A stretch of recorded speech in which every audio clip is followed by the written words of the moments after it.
Le goût d'entreprendre, Doris Pradal. Nous recevons François Bourgon, merci d'être avec nous. On peut vous appeler maître? Fromager, ça ira très bien. Aux commandes de la fromagerie Xavier à Toulouse, Jean-Marie Ferrenbach vient de nous rejoindre, enseignant, bibliste et fin gourmet. Bonjour Jean-Marie. Bonjour Doris. Jamais de bon repas sans fromage, hein? Non, j'avoue que je sors de table là, il y a peu de temps et j'ai mangé mon petit fromage aujourd'hui, un petit Pyrénées qui m'a laissé un bon goût dans la bouche. Et je pense que c'est un Pyrénées paysan d'ailleurs. Vous m'envoyez ravi. J'espère qu'il était fermier, effectivement. Jean-Marie, Oui. on a évoqué tout à l'heure justement cet aspect fermier, cet aspect petit producteur et géant de l'agroalimentaire. C'est un sujet sur lequel vous aimeriez revenir. Oui, je crois que c'est intéressant de sentir quelle relation s'établit entre un affineur-vendeur comme vous, qui a son marché et ses clients autour d'une grande ville, mais sans doute aussi ailleurs, vous pensez à d'autres choses, et d'autre part un réseau, je pense, d'une multitude de petits fournisseurs, puisque comme vous tenez à vendre du produit fermier, vous vous adressez à énormément de fournisseurs. Comment construisez-vous un réseau? Quelle est la façon dont ça fonctionne? Comment faire pour que qualité, pérennité s'installe? J'imagine que ce sont des relations très personnelles. Je crois que c'est intéressant, du coup, des questions d'auditeurs possibles sur les relations de personnes dans votre métier. C'est effectivement des relations de personnes. On a des gens qui passent leur vie à fabriquer et donc il faut aller apprendre à les connaître parce qu'ils sont tous différents. Il faut imaginer que quelqu'un qui est chevrier, qui élève des chèvres, n'a pas du tout le même tempérament qu'un berger qui élève des brebis. L'animal finit par ressembler à l'homme ou l'homme à l'animal, j'en sais rien. Mais ce qui est très, très étonnant, et c'est ce qu'il y a de mieux dans mon métier, c'est de connaître ces gens-là. Malheureusement, je ne les connais pas tous parce que sinon je passerai mon année à ne faire que ça. Vous voyagez toutefois, vous voyagez pas mal à l'international aussi. Alors, qui est intéressé par vos fromages? Aujourd'hui, les fromages sont en train de se structurer au niveau international. On a vu l'explosion des boulangeries partout dans le monde, l'évolution du vin aussi. Les Chinois ne buvaient pas de vin il y a encore 30 ans ou un peu plus, ne mangeaient pas de pain, ne mangeaient pas de fromage. Et aujourd'hui, ce sont des produits qui fonctionnent très très bien là-bas. Donc aujourd'hui, je fournis des restaurants en 3 étoiles à Hong Kong, à Tokyo, en Espagne, en Italie. Donc les clients pour le fromage sont au niveau international et c'est ce qui est fabuleux aujourd'hui dans notre métier. Jean-Marie? Oui, alors je suis impressionné parce qu'effectivement, les cultures d'autres parties du monde n'étaient pas forcément des cultures appropriées par rapport à un fromage français. Enfin, comment expliquez-vous ce succès?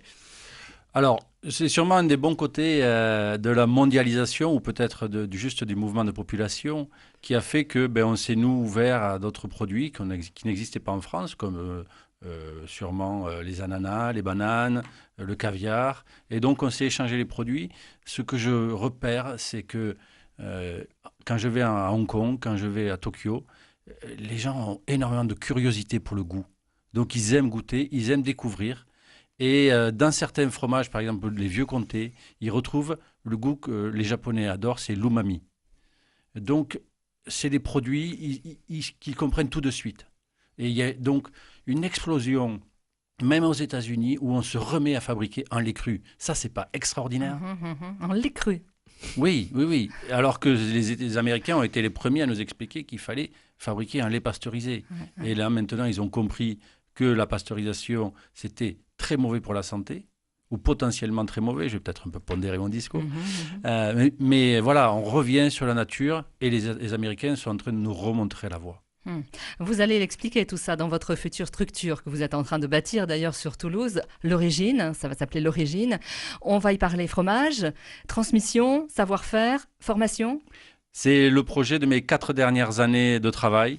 Créer un lieu dans lequel on va fabriquer, on va pouvoir déguster et on va pouvoir enseigner, transmettre tout ce qui traite du pain, du vin et du fromage, c'est-à-dire 3 produits fermentés, la Sainte Trinité française, selon Rabelais, et on va travailler uniquement des produits authentiques, sans intrants chimiques. Et ça, j'y tiens. On va sortir le côté industriel des produits, comme on les avait il y a 100 ans, pour faire un lieu où on va partager du plaisir, des émotions. Vous allez faire goûter ces produits? Ah ben oui, obligatoirement. Si on ne goûte pas ces produits, on rate quand même un des grands moments. C'est avant tout pour être mangé. Mais pour retrouver le sens des produits, qu'est-ce qu'ils nous amènent en termes à tous les niveaux, c'est-à-dire d'où ça vient au niveau social, au niveau ethnologique, comment ça structurer notre géographie, nos pays, parce que notre alimentation vient beaucoup de ces produits-là, mais cette alimentation a structuré notre paysage. Donc ce qui va m'intéresser, c'est à peu près tous les éléments scientifiques qui peuvent tourner autour du pain, du vin et du fromage, pas uniquement en termes de fabrication et de dégustation. Mais vous avez un rôle important à jouer. Bien sûr, vous allez faire goûter, on s'en doute, vous allez tester, mais vous allez aussi former, vous allez expliquer à la nouvelle génération ce qu'est un vrai fromage. Je vais amener ma pierre à l'édifice. Je pense que je n'ai pas la responsabilité de tout expliquer. Au moins peut-être d'aller rechercher dans ce qui se faisait, mais surtout, effectivement, amener des élèves, des enfants qui sont à l'école, leur faire regoûter ce que c'est que le vrai pain, le lait cru. Moi, j'ai des enfants, quand je leur fais goûter du lait cru, ils me disent encore c'est pas bon. Alors que c'est ça le vrai goût. Retrouver le goût du vrai pain, où il n'y a pas de conservateur, où les farines ne sont pas sélectionnées avec des gluten qui aujourd'hui nous rendent intolérants, voire allergiques. Voilà, c'est retrouver toute la plus grande simplicité de ces produits-là pour tout le monde et l'enseigner aux générations suivantes si je peux. On a beaucoup de formations aujourd'hui disponibles en France pour devenir fromager. Très peu. Aujourd'hui, la filière est assez pauvre en termes de formation. Il existe des écoles pour de l'industrie laitière où on apprend à pousser sur des boutons pour fabriquer un fromage standardisé. On apprend dans certaines régions affinées, par exemple du Comté, du Saint-Nectaire ou des Tombes des Pyrénées. Il existe des écoles où on apprend à vendre du fromage, mais il n'existe pas aujourd'hui d'école pour apprendre à fabriquer plusieurs types de fromages de façon naturelle. Et surtout, il n'existe rien au niveau de l'affinage. Et ça, c'est vraiment un de mes objectifs, de créer une école d'affinage. Jean-Marie. Oui, alors ça me permet, moi, de vous poser une question qui intéressera beaucoup nos auditeurs. C'est, vous êtes dans un monde de métier où il y a un savoir-faire assez extraordinaire, nécessaire pour promouvoir la qualité des produits, les entretenir, etc. Le travail d'affineur étant quelque chose qui est très savant, à mon avis, il y a beaucoup d'expérience. Et alors, justement, vos salariés, vous avez une vingtaine de salariés, c'est pas négligeable, c'est déjà une entreprise qui représente un personnel significatif dans une petite ville comme Toulouse. Comment gérez-vous cette force humaine qui est certainement essentielle pour vous, sachant que les savoir-faire nécessaires? La gestion d'une équipe, c'est toujours quelque chose de complexe. C'est pas compliqué, c'est complexe parce qu'on parle à des hommes, des femmes, c'est donc des êtres vivants qui ont les mêmes problématiques que nous, pas forcément les mêmes paradigmes. Donc il faut, je pense, le plus important pour moi, c'est de donner du sens dans ce qu'ils font. Le fromage est compliqué. Je mets rarement quelqu'un à la vente avant 6 mois d'ancienneté dans la boutique. Il faut qu'il ait touché les fromages, il faut qu'il ait compris ce qu'on faisait en cave, qu'il voit d'où vient le fromage avant de pouvoir l'expliquer au client. Donc c'est une alchimie qui est très lente, qui demande beaucoup de passion, beaucoup d'explications. Je dois expliquer à mes équipes de la même façon que les équipes doivent expliquer aux clients ce que c'est que ce fromage et pourquoi c'est important d'y faire attention. Vous parlez développement durable avec vos salariés. Vous voyez sur quel terrain je veux vous amener? Alors, le développement durable, pour moi, il est logique. Ça fait partie d'une logique complète d'entreprise. Je parle souvent de performance globale quand je gère mon entreprise Xavier et le projet L'Origine Pain Vin Fromage. On parle de responsabilité environnementale, bien sûr, responsabilité sociale, sociétale et bien sûr économique. L'homme est au cœur de tout ça. Sans mes équipes, je ne peux rien faire. Sans mes fermiers au-dessus, je ne peux rien faire. Donc, on pourrait même passer, je pense, toute une émission à ne parler que de ça. Et parler du vélo aussi, Jean-Marie. Oui, c'était une question tout à fait anecdotique, mais effectivement, j'ai cru comprendre que ça vous conduisait à promouvoir la bicyclette, au moins sur Toulouse, sinon à Hong Kong. Alors, je fais... depuis 2008, j'ai mis une flotte effectivement de vélos à la disposition de mes salariés et pour livrer en ville. C'était avant Vélib et avant Vélo Toulouse.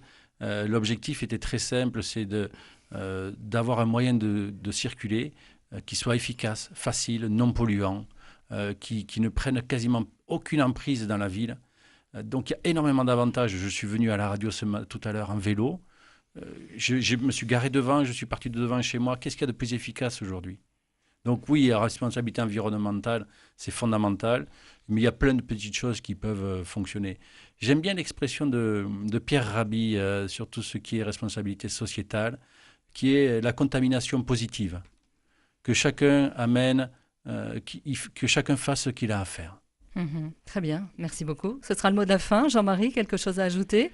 Écoutez, un autre accord mets et fromage? De questions, pas vraiment, mais je sens à quel point pour vous les hommes sont essentiels, les hommes et les femmes, sont essentiels dans l'entreprise, et je crois que ça, les auditeurs, ils sont extrêmement sensibles, et vous avez donné un panorama qui n'est pas seulement des fromages sur une vitrine, mais toute une équipe derrière, et je crois que c'était important pour eux de le sentir. François, merci beaucoup. Rappelons l'adresse de votre site internet. www.xavier.fr, et j'en profite pour vous dire que effectivement, pour moi, tout est un projet d'homme. Donc pour l'origine pain vin fromage, je recrute, c'est vraiment le terme, des partenaires qui ont envie de partager cette expérience avec moi de façon amicale ou financière. Donc si vous voulez plus d'informations sur l'origine pain vin fromage, vous avez une page Facebook et vous pouvez m'envoyer un mail aussi directement à la fromagerie pour me dire juste je suis intéressé. Est-ce que je peux avoir plus d'informations? Merci. Le message est passé, le message est lancé. Merci beaucoup. Si vous aussi, vous souhaitez nous écrire entreprendre @radioprésence.com, n'hésitez pas.